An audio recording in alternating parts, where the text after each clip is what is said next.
Okay, welcome to Tuesday, November 18th, 2025, 7:07 a.m. Pacific Daylight Time. This is your host, Brutal. Let's roll the dice.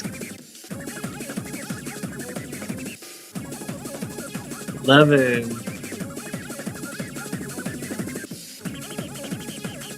Let's see what we got. Big book.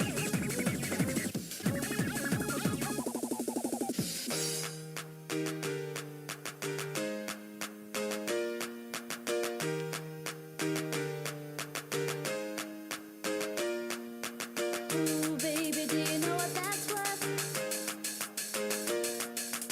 Ooh, heaven is a place on earth. They say in heaven, love comes first. Personal stories. A place on earth. When the night falls down, I wait for you as you come around, and the world's alive with the sound of kids on the street outside. When the night falls down. They stopped in time. Page 279 of the big book of Alcoholics Anonymous. Reminds me.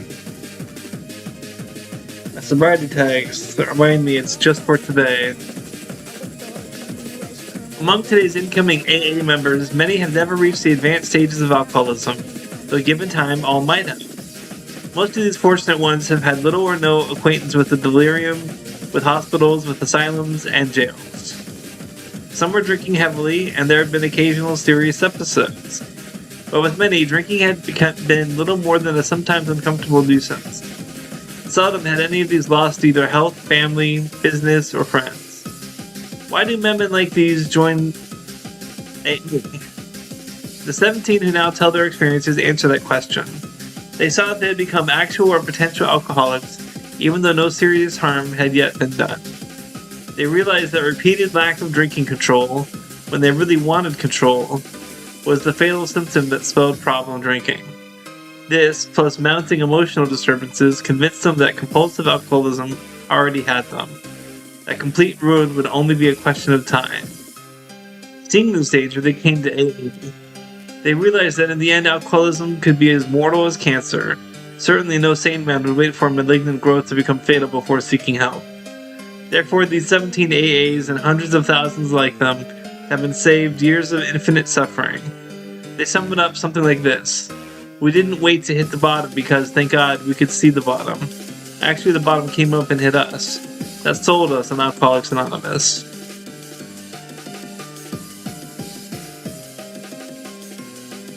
Time for breakfast.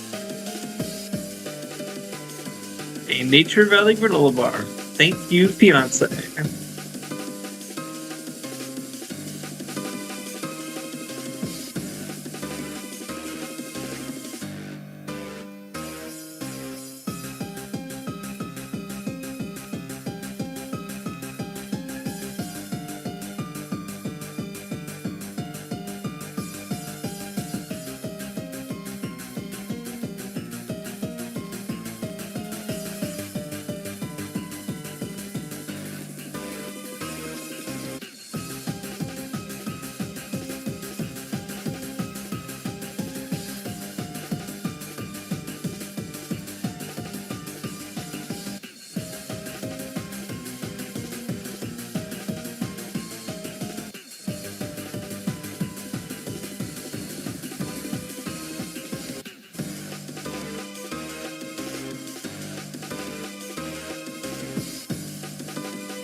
Whatever appeared to be the solution to everything.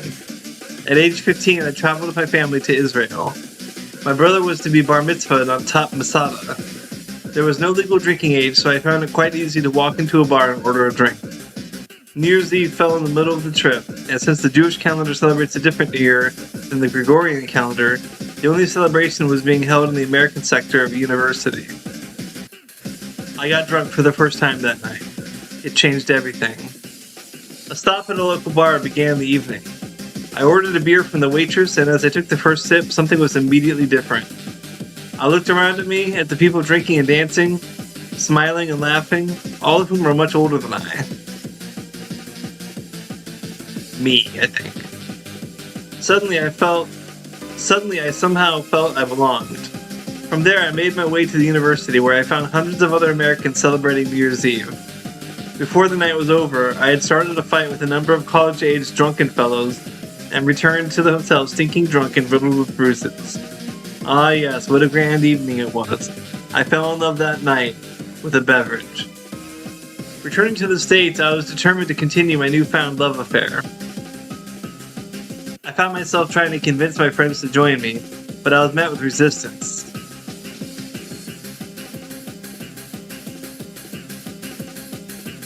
One second.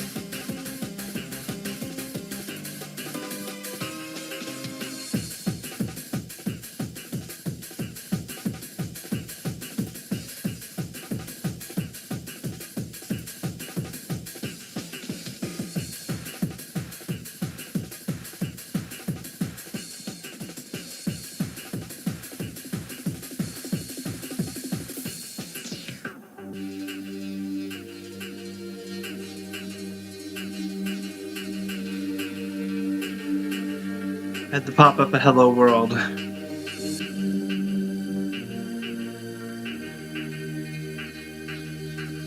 Still determined, I set out to find new friends who could help me maintain this fantastic solution to my most desperate problems.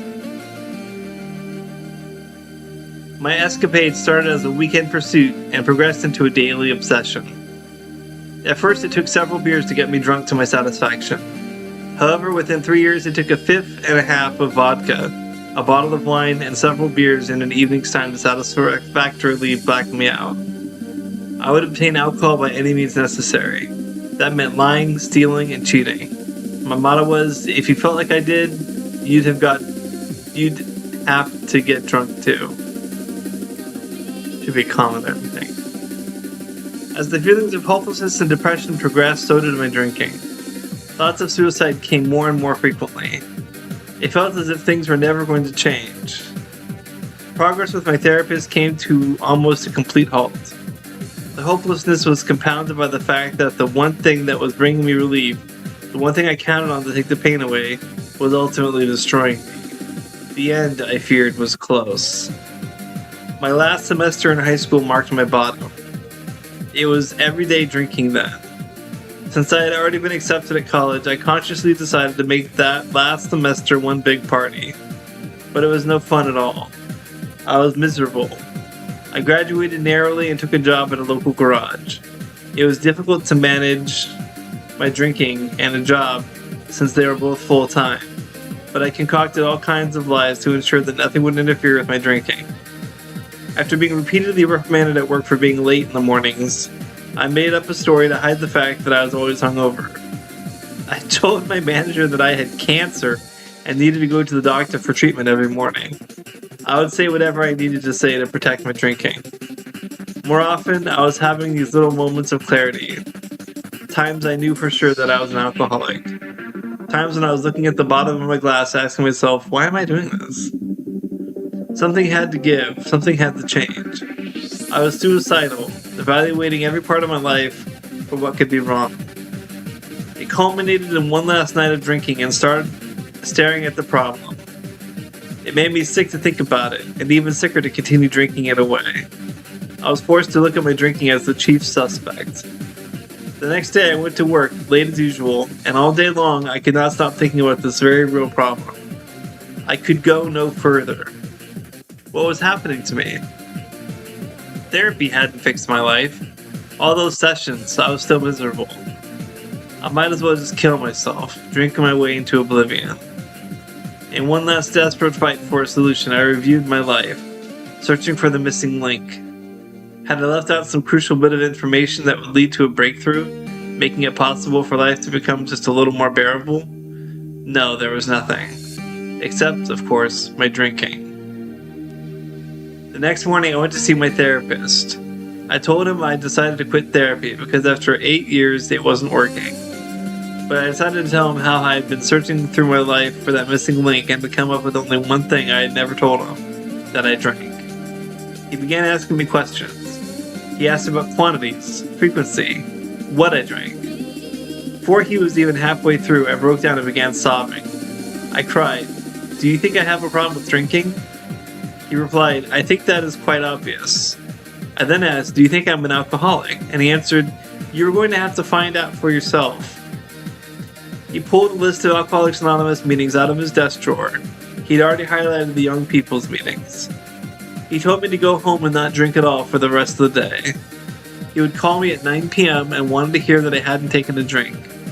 It was rough, but I went home and locked myself in my room, sweating it out until he called. He asked if I had had a drink. I told him I had not and asked what I should do next. He told me to do the same thing tomorrow. Except tomorrow I should also go to the first meeting on the list he had highlighted. The next day I went to my first meeting of Alcoholics Anonymous. I was 18 years old. In the parking lot, I sat in my car for about 15 minutes before the meeting started, trying to work up the courage to go in and face myself. I remember finally working up the nerve to open the door and get out, only to close the door, dismissing the notion of going into the meeting as ridiculous. This dance of indecisiveness went on about 50 times before I went in. Had I not gone in, I believe I would not be alive today. The room was very smoky and filled with apparently happy people. Finding a seat in the back, I sat down and tried to make sense of the format. When the chairperson asked if there was any newcomers present, I looked around and saw some hands go up, but I certainly wasn't ready to raise my hand to draw attention to myself. The meeting broke up into several groups, and I followed one group down the hall and took a seat. They opened a book and read a chapter titled Step 7.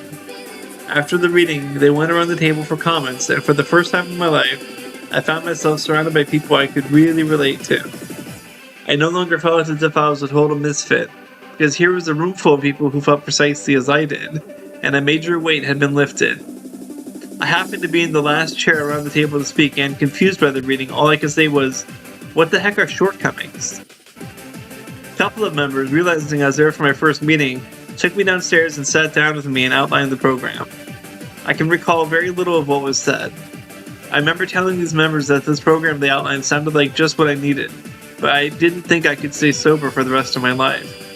Exactly how was I supposed to not drink if my girlfriend breaks up with me, or if my best friend dies, or even through happy times like graduations, weddings, and birthdays? They suggested I could just stay sober one day at a time.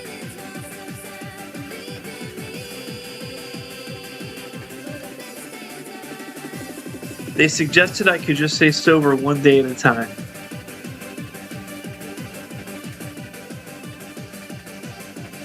That's a good spot to pause, I think. How much more of the story is there? Okay, we're almost done. They explained that it might be easier to set my sights on the 24 hours in front of me and to take on these other situations when and if they ever arrived. I decided to give sobriety a try, one day at a time, and I've done it that way ever since. When I entered Alcoholics Anonymous, I had done some damage physically, had a bouquet of mental quirks, and was spiritually bankrupt. I knew I was powerless over alcohol and that I needed to be open-minded towards what people suggested for recovery. However, when it came to spirituality, I fought it nearly every step of the way. Although raised in an ethnic and religious Jewish household, I was agnostic and very resistant to anyone and anything that I perceived to be opposing religious beliefs. To my surprise, Alcoholics Anonymous suggested something different. The idea that religion and spirituality were not one and the same was a new notion. My sponsor asked that I merely remained open-minded to the possibility that there was a power greater than myself, one of my own understanding. He assured me that no person was going to impose a belief system on me, that it was a personal matter. Reluctantly, I opened my mind to the fact that maybe, just maybe, there was something to the spiritual lifestyle. Slowly but surely, I realized it was indeed a power greater than myself. There was indeed a power greater than myself. And I soon found myself with a full-time God in my life and following a spiritual path that didn't conflict with my personal religious convictions. Following this spiritual path made a major difference in my life. It seemed to fill that lonely hole that I used to fill with alcohol. My self-esteem improved dramatically, and I knew happiness and serenity as I had never known it before. I started to see that the beauty and usefulness in my own existence, and tried to express my gratitude through helping others in whatever ways I could. A confidence and faith entered my life and unraveled a plan for me that was bigger and better than I could have ever imagined. It wasn't easy, and it has never been easy, but it gets so much better. Since that first meeting, my life has completely changed. 3 months into the program, I started college. While many of my college classmates were experimenting with alcohol for the first time, I was off at meetings and AA get-togethers, becoming active in service work, and developing relationships with God, family, friends, and loved ones. I rarely thought twice about this. It was what I wanted and needed to do. Over the last 7 years, nearly everything I thought I could not stay sober through has happened. Indeed, sobriety and life are full of ups and downs. Occasionally, depression can creep back into my life and requires outside help. However, this program has provided me with the tools to stay sober through the death of my best friends, failed relationships, and good times like birthdays, weddings, and graduations. Life is exponentially better than it ever was before. I'm living out the life I used to fantasize about, and I have a whole lot of work still left in front of me. I have hope to share and love to give, and I just keep going one day at a time, living this adventure called life.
Isaac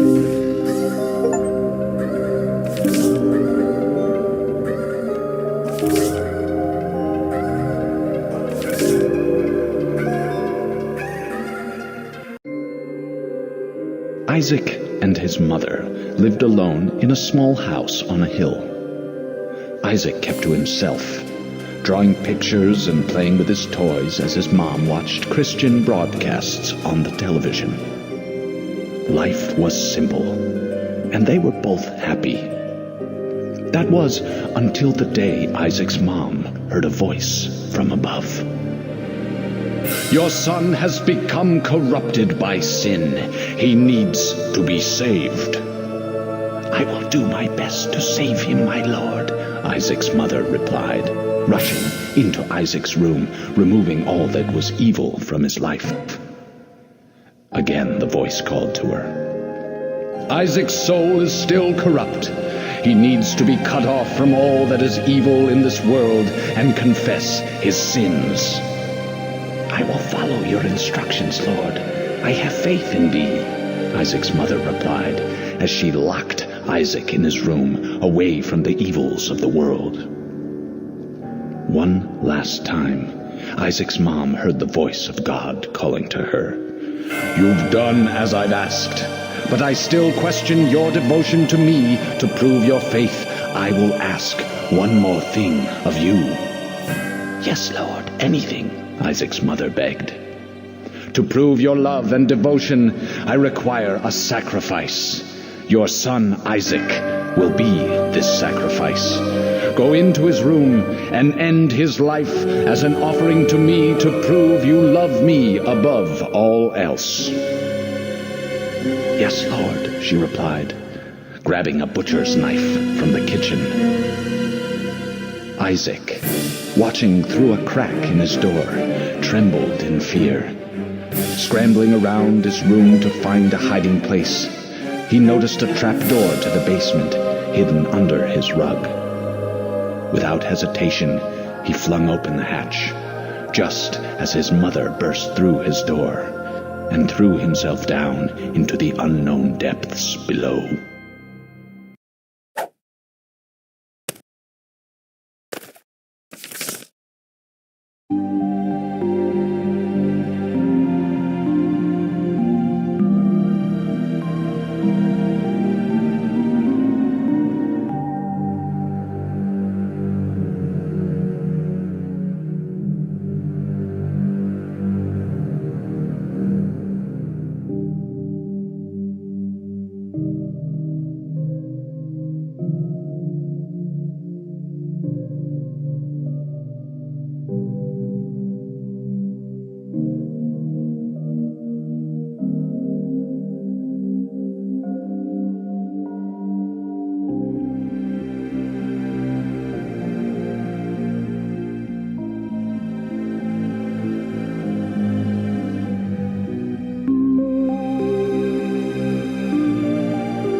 Why can't I take that mammoth tusk?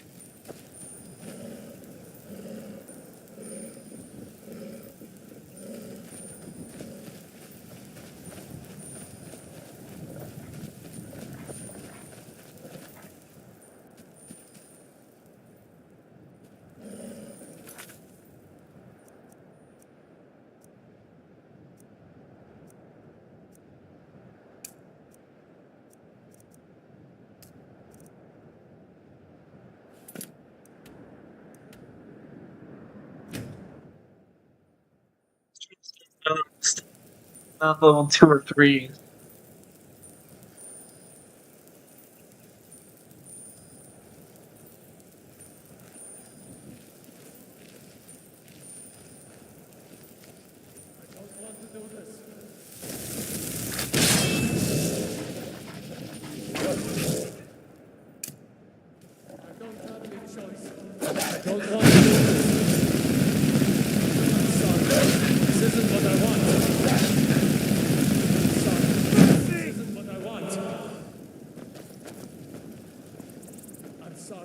I don't want to do this.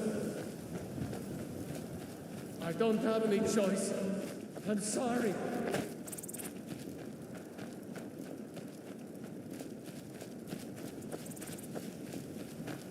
Is there something that makes your magicka regenerate faster?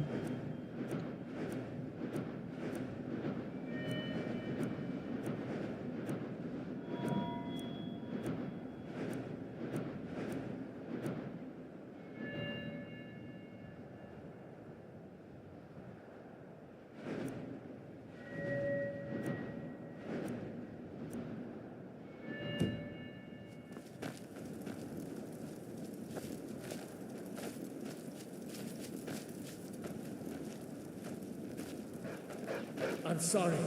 This isn't what I want. I don't have any choice. I'm sorry. 2-hit kill. I don't want to do this.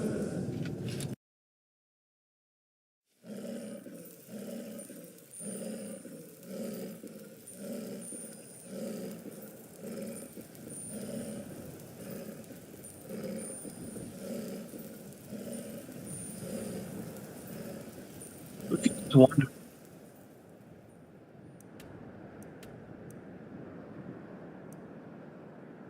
Here.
Steel sword?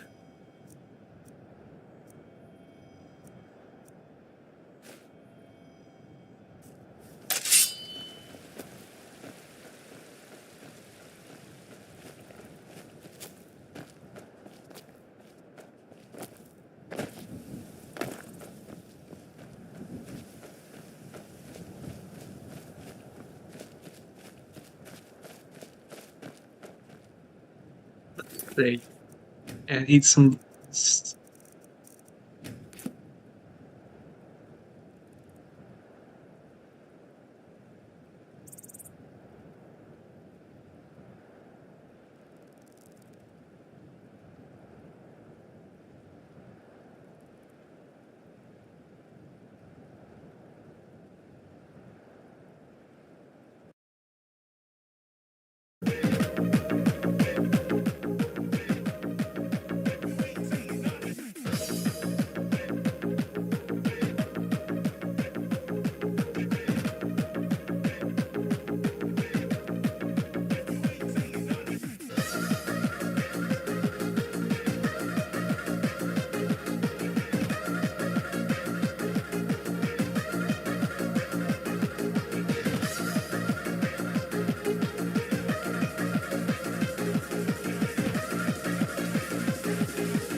Stop fronting.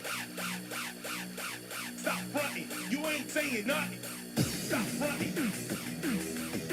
Stop fronting. You ain't saying nothing. Stop fronting. Stop fronting. You ain't saying nothing. Stop fronting. Stop fronting. You ain't saying nothing. Stop fronting. Stop fronting. You ain't saying nothing.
Make them crunch like Nestle, testy, too tight like testes, one right, one lefty. 1-2 punch and make them crunch like Nestle, testy, too tight like testes, one right, one lefty. 1-2 punch and make them crunch like Nestle, testy, too tight like testes, one right, one lefty. 1-2 punch and make them crunch like Nestle, testy, too tight like testes, one right, one lefty. 1-2 punch and make them crunch like Nestle, testy, too tight like testes, one right, one lefty. 1-2 punch and make them crunch like Nestle, testy, too tight like testes, one right, one lefty. 1-2 punch and make them crunch like Nestle, testy, too tight like testes, one right, one lefty. 1-2 punch and make them crunch like Nestle, testy, too tight like testes, one right, one lefty.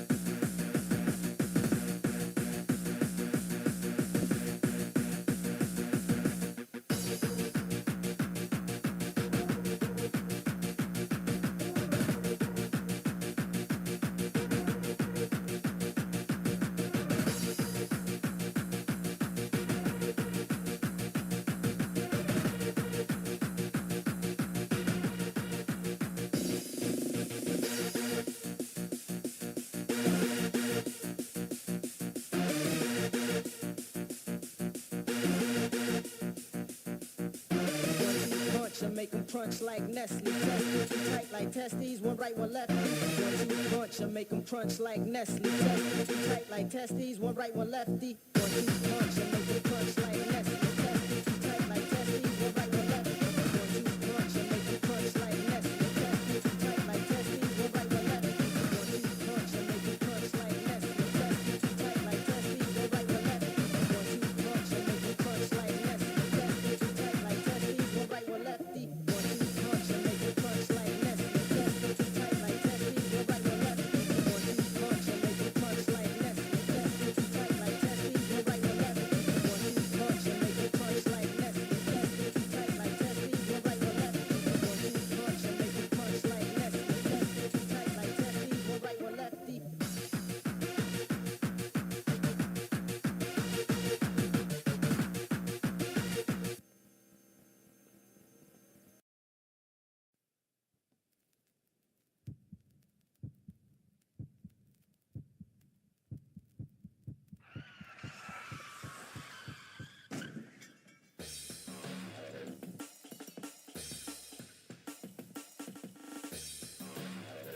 Roll. And it's gone.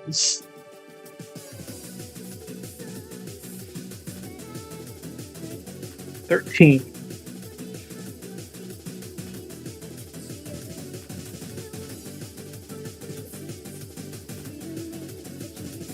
Bill season.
Page 44.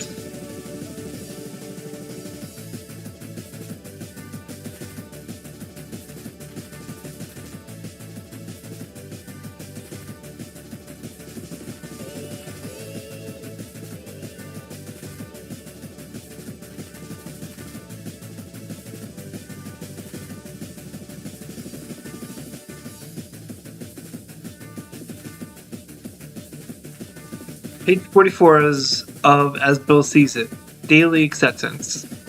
Too much of my life has been spent in dwelling upon the faults of others. This is the most subtle and perverse form of self-satisfaction, which permits us to remain comfortably unaware of our own defects. Too often we are heard to say, if it weren't for him or her, how happy I'd be. Our very first problem is to accept our present circumstances as they are, ourselves as we are, and the people about us as they are. This is to adopt a realistic humility without which no genuine advance can even begin.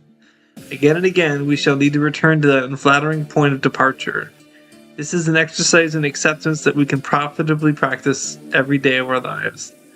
Provided we strenuously avoid turning these realistic surveys of the facts of life into unrealistic alibis for apathy of defeatism, they can be sure foundation upon which increased emotional health and therefore spiritual progress can be built.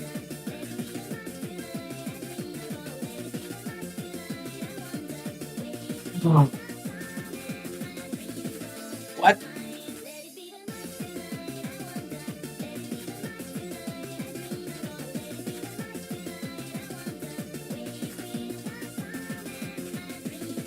I heard some others and humility. It's not good to dwell on the faults of others. Instead, celebrate their accomplishments. Celebrate their accomplishments. And humility. I think humility is kind of a often misunderstood word. Lots of people have their own definition of it. It differs from other people's. I think one is putting yourself on an equal footing with others, not putting others before yourself.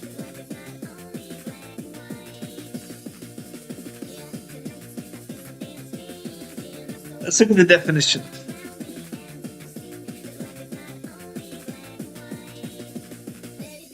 The quality of having a modest view of one's value or importance.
Change that to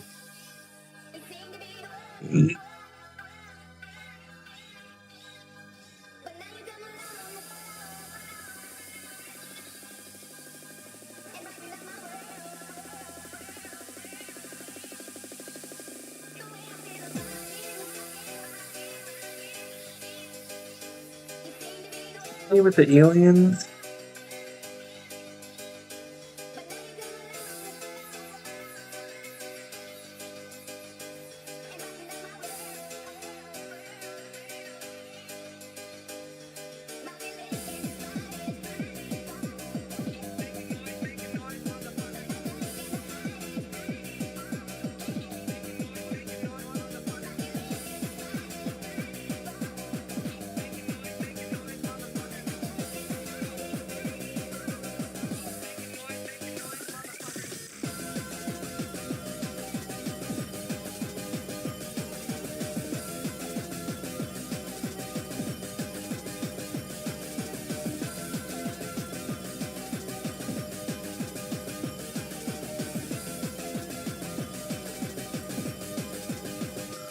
Hey Siri, what's that one game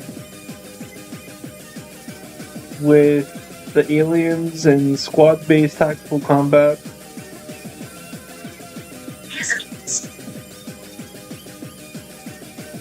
XCOM.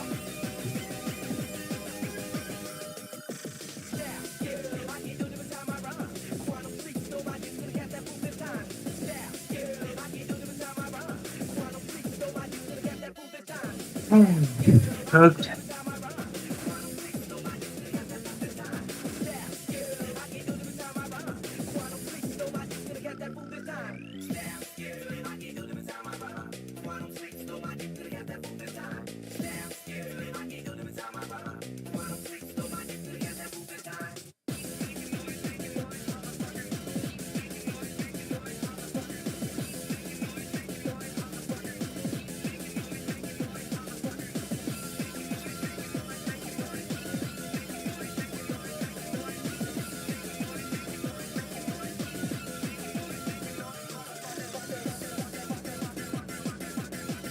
I need to find a better way to roll the die. Oh, come on, not 5 again.